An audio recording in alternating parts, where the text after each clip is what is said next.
Finally আমরা চলে আসলাম আমাদের এই স্বপ্নের বাড়িতে। বের হয়েছিলাম অনেক আগে, কিন্তু এত লেট হবে জানিও না। হ্যাঁ ভিতরে নিয়ে যা, ওই চারটির সামনে ঘুরতে ঢুকা দে। গরু ওই যে ছাতার নিচে। এই যে আমাদের আন্তরিক ইয়াসিন, এই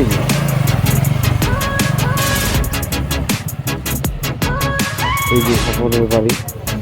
এটা হলো স্বপনের বড় চাচার ঘর, এটা হলো মেজো চাচার ঘর। এই যে মধ্যেরটা হলো স্বপনদের ঘর।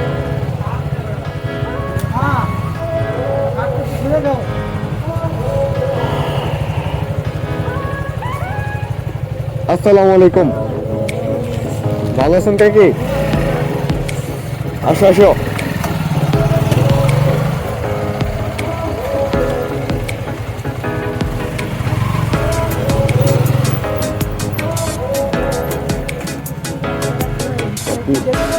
কাকি আপনি জানেন যে ঠান্ডা, আমার যে অবস্থা। এই যে আমাদের সেই লাউ গাছ,